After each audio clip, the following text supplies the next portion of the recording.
नमस्कार विद्यार्थी मित्रांनो, आज आपण क्वेश्चन पेपर पाहत आहोत. यशवंतराव चव्हाण मुक्त विद्यापीठ SYBA म्हणजे 14वी चा स्पेशल सब्जेक्ट जो समाजशास्त्र आहे SOC 222 ही प्रश्नपत्रिका आपण पाहत आहोत. तर चला पटकन तुम्हाला क्वेश्चन पेपरमध्ये कोणते कोणते प्रश्न होते तुमच्या लक्षात आले पाहिजेत, म्हणून 1 मिनिटाच्या आतमध्ये आपण ही व्हिडिओ कव्हर करण्याचा प्रयत्न करू.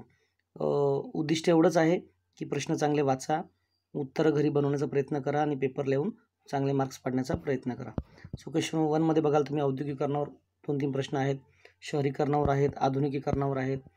क्वेश्चन नंबर 2 मध्ये तुम्ही बघाल परंपरा आधुनिकता, भारतीय समाजाविषयी माहिती द्यायची आहे.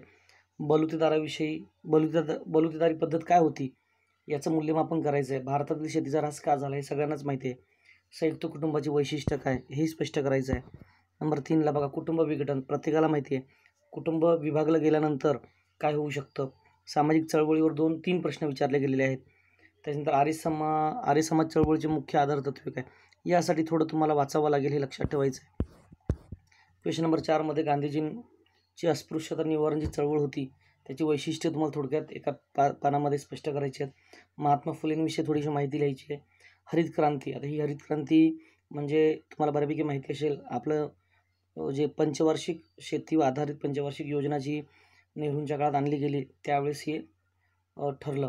त्याच्यानंतर कामगारांचे प्रश्न, कामगार संघटनेपुढील मार्ग स्पष्ट करा. असे विविध प्रश्न हे आहेत, पण हे प्रश्न बऱ्यापैकी आपल्या ओळखीचे वाटतात, आपल्याला माहिती आहेत. फक्त तुम्हाला थोडंसं वाचन करायचं आणि त्या आधारे तुम्हाला उत्तरं चांगली लिहायची आहेत. हे थोडंसं तुम्ही लक्षात घ्यायचं आहे. थँक्यू, धन्यवाद.